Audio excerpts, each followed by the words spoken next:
कविताई का शीर्षक है चकचोन्हरी चाची। इसको बहुत मंचों पर पढ़ा गया है, आकाशवाणी से पढ़ा गया है, लोग पसंद करते हैं। वो शुरू करता है कि चकचोन्हरी चाची कहत रहल नस्कट खटिया दुखदाई हो, बतकट मेहरारू अगर मिलल तो रचको नहीं भलाई हो। गरगोइड़े खेती बाड़ी हो, पीठी पर भकुआ भाई हो, तो जाने अपने पूर्वज का बिगड़ल कुछ कर्म कमाई हो।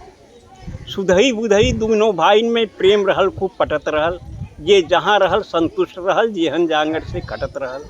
लेकिन देवरान जेठानिन में दोनों में ना ही बनत रहल, बिस्कुट बानी हर समय रहल, आए दिन झगड़ा ठनत रहल। जन्म जन्म के दुश्मन इस दोनों जन आँखी में खटकें, उन्हें देख चौका पटकें तो उन्हें देख बेलना झटकें। सुख दुख के बाँटब दूर भयल, बोलब चालब भी विष होइया, मुँह झोरा ऐसा लटकाई लिहिन रुख दोनों के 36 होइया। गभुराए गजब बोली बोले आपस में दोनों जरई लगिन, वो बरई लगिन भीतर भीतर अपने दुल्हन के भरई लगिन। भाई इनके पावन रिश्ता में दोनों मिल गजब गिराई दीन, और दिन रात कान फूकत फूकत पानी में आग लगाए दी। हाँ, ताना तानी में बात बढ़ल, फिर भाइन में खटपट होइया, कुछ बनल गिरस्ती बिगड़ गई, खेती बाड़ी चौपट होइया। सुतहा रुपया कर्जा लेके छोटकऊ जने परदेश भगेन, बोझा ढोए क मजदूरी कुछ एहर ओहर क करे लगेन। कम पढ़ा लिखा बुधई गंवार का काम मिले कोयलारी में, 12 घंटा टोकरी ढोए और कोयला बोझे लारी में। करिखा हो गया कपड़ा लगता, सज्जे शरीर करियाई गई, अगली पछली कुल सुझे लाग, मोहर रे सकल हेराई गई।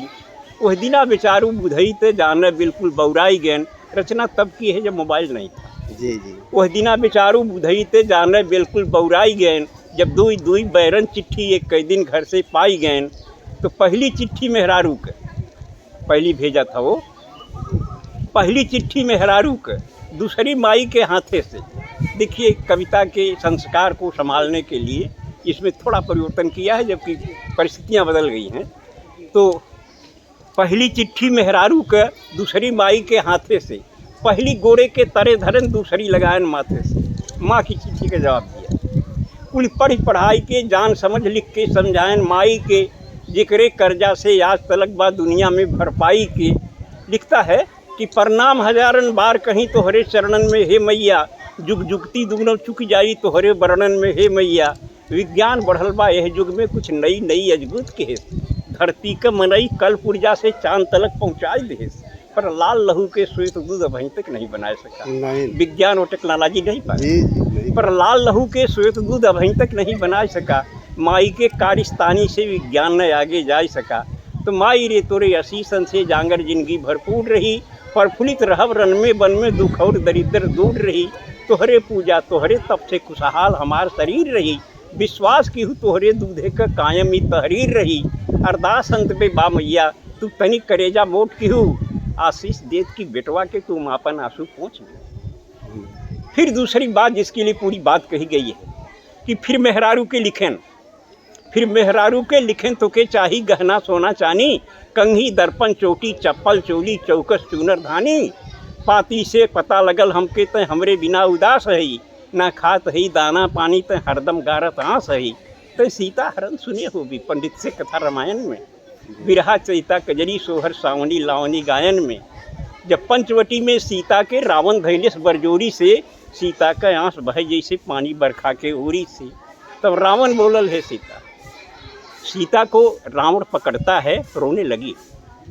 रावण ने कहा रो रही हो सीते, दशरथ के भंडार में बड़ा सोना चांदी था, जनक के पास भी सोने चांदी की कोई कमी नहीं थी, लेकिन तुम्हारी पति के प्रति निष्ठा अविचल थी, अटल निष्ठा थी, इसलिए तुमने सोने चांदी की तरफ देखा नहीं, राम के साथ चली आई। और वह राम तुम्हारे साथ तब तक रहा सीता जब तक सोने चांदी से तुम्हारा मोह नहीं जगा था।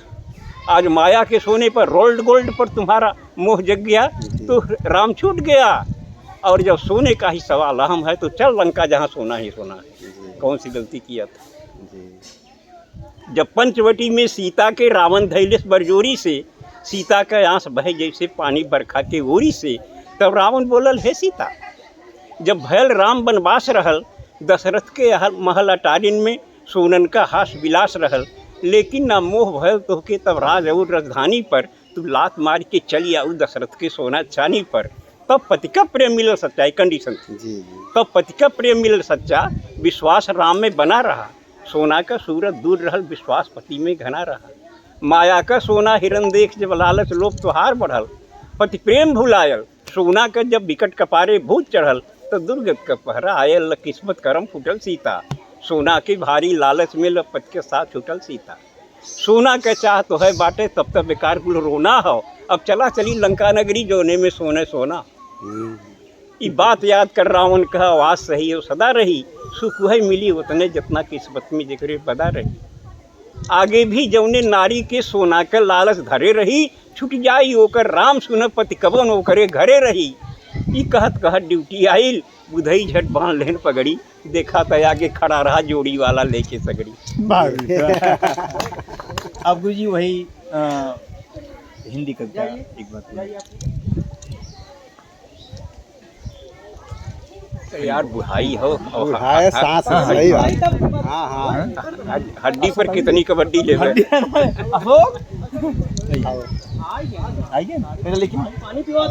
ठीक है बैठिए, मैं सुना दे रहा हूँ। और नमामि गंगे कहाँ इस पर बहुत चल रहा है। सब लोगों ने अपनी अपनी और क्षमता के अनुसार, शैली के अनुसार कहा।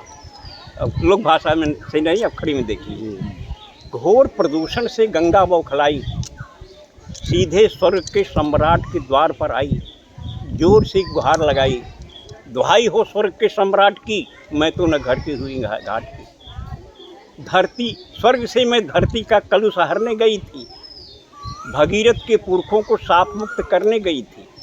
लेकिन अब मुझे अपने आप पर रोना आ रहा है, मेरा अस्तित्व ही डगमगा रहा है। देवराज बोले, गंगे तू कभी श्री हरिपद नख में समाई थी। ब्रह्मा के कमंडल में जगह बनाई थी। शिव के जटाजूट में भी लहराई थी। लेकिन जब विष्णु ने तुम्हें लात मार दिया, ब्रह्मा ने हाथ झाड़ लिया और शिव ने तुमको दिल दिमाग से उतार दिया, तभी तुम्हें तुम्हारी औकात बता दी गई। जब देवताओं का साथ छुड़ाकर तुम आदमी के साथ लगा दी गई। उतार दी गई, सही है। तभी तुमको तुम्हारी औकात बता दी गई, जब देवताओं का साथ छुड़ाकर तुम आदमी के साथ लगा दी गई। गंगे तो युगों से तुम धरती का कलुष पी रही हो। एक छटपटाहट भरी जिंदगी जी रही हो। आदमी नहीं जानता कि ये तुम्हारी विवस्था है कि महानता। लेकिन इतना सच जरूर है कि ये तुम आदमी का कलुष न पचाती, उसको उसके ही प्रदूषण से न बचाती, तो अब तक उसके पाप का घड़ा भर गया होता और अपने ही प्रदूषण के जहर से आदमी मर गया होता। कैसा रहा ये? बहुत अच्छा गुरुजी। ए बेटा